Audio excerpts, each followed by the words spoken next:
कपड़ों वाली बीवी। अजीत एक छोटे कस्बे में रहने वाला सीधा साधा लड़का था। उसकी शादी दिल्ली की रहने वाली सौम्या के साथ हो गई। सौम्या बहुत ही फैशनेबल लड़की थी। अजीत की नौकरी छोटे कस्बे में होने के कारण सौम्या भी अजीत के साथ छोटे शहर में रहने के लिए आ गई।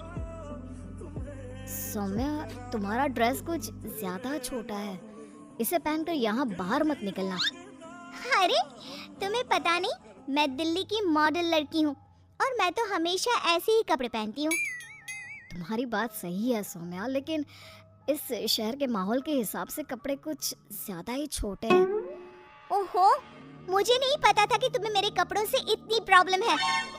सौम्या, मुझे तुम्हारे कपड़ों से कोई परेशानी नहीं है, लेकिन अगर तुम ऐसे बाहर जाओगी तो लोग तुम्हें अजीब ढंग से देखेंगे।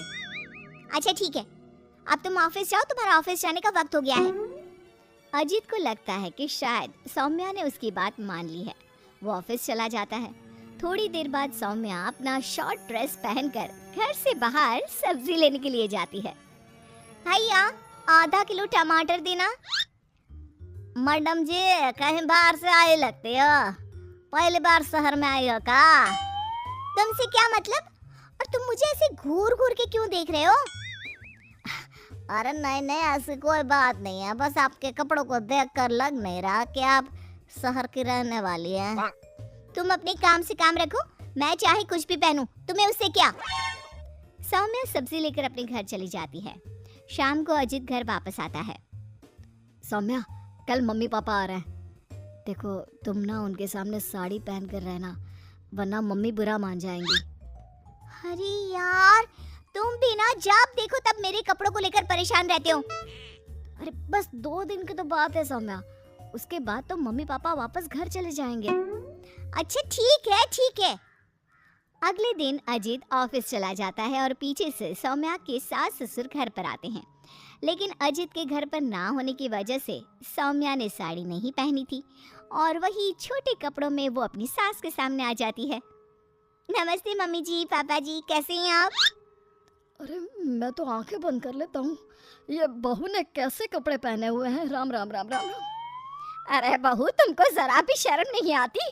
अपने सास ससुर के सामने इतना छोटा ड्रेस पहनकर घूम रही हो। क्या अजित ने तुमको बताया नहीं कि हम लोग तुमसे मिलने आ रहे हैं? बताया तो था, लेकिन वो क्या है ना मम्मी जी, पापा जी, मुझे तो ऐसे ही कपड़े पहनने की आदत है। जरा मेरे साथ चल, मैं तुझे सिखाती हूँ कैसे कपड़े पहनते हैं। सौम्या की सास सौम्या का हाथ पकड़कर उसे कमरे में ले जाती है और उसकी शॉर्ट ड्रेस के ऊपर जबरदस्ती साड़ी पहना देती है।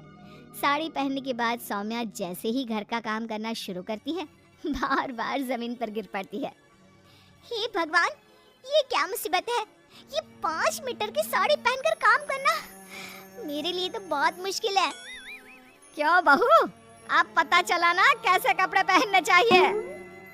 तो मम्मी जी, आपके कहने का मतलब है कि आप लोगों के सामने मुझे साड़ी पहननी चाहिए?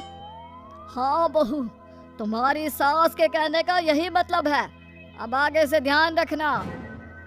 शाम को जब अजीत ऑफिस से लौट कर आता है तो सौम्या को साड़ी में बेहाल देखकर उसे बहुत हंसी आती है। लेकिन अगली सुबह जब सौम्या सोकर उठती है तो उसके कपड़े देखकर अजीत और उसके माँ बाप का सर घूमने लगता है। अरे सौम्या, तुमने ये क्या पहना है? आपकी मम्मी ने साड़ी पहनने के लिए कहा था तो मैंने साड़ी पहन ली। लेकिन सौम्या, तुम्हारी साड़ी तो घुटनों तक ऊंची है, जैसे ये साड़ी ना हो कोई मिनी स्कर्ट हो। वो क्या है ना बेबी, तुम्हारी मम्मी ने मुझे सिर्फ साड़ी पहनने के लिए कहा था, उसकी लंबाई नहीं बताई थी। हे भगवान, ये कैसी बहू पल्ले पड़ी है? अरे ये क्या अजूबा बनकर घूम रही है?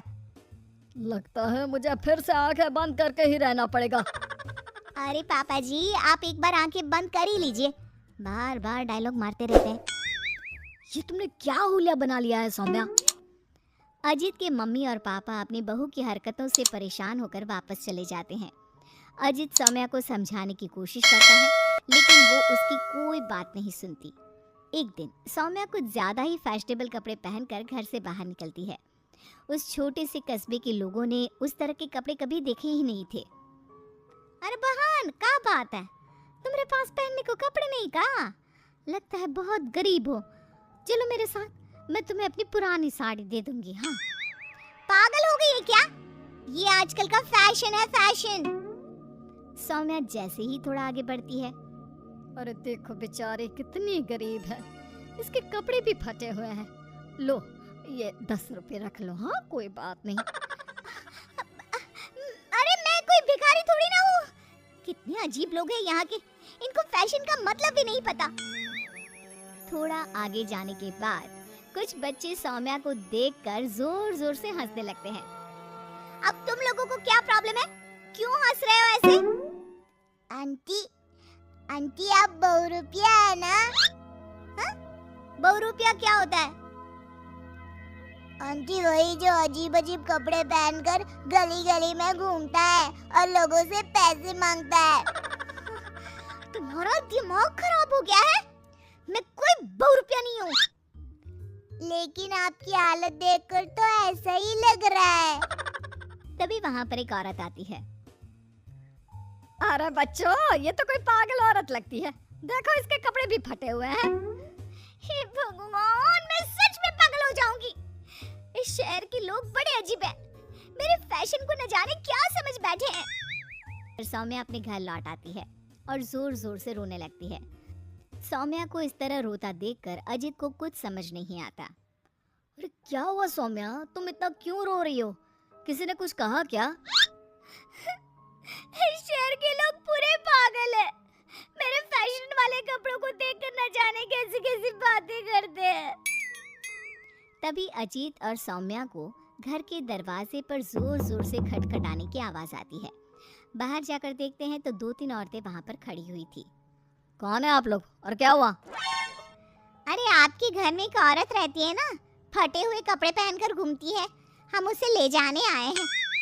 कहाँ ले जाने आए हैं? अरे पागल खाने या फिर महिला सुधार गृह में छोड़ देंगे। लेकिन क्यों? हम उस बेचारी की मदद करना चाहते हैं, उसके पास पहनने को कपड़े नहीं है ना। आप ऐसा नहीं कर सकते। लेकिन क्यों भाई साहब? क्योंकि वो कोई पागल औरत नहीं, मेरी छोटे कपड़ों वाली बीवी है और उसका दिमाग बिल्कुल ठीक है, बस कपड़े थोड़े कम है।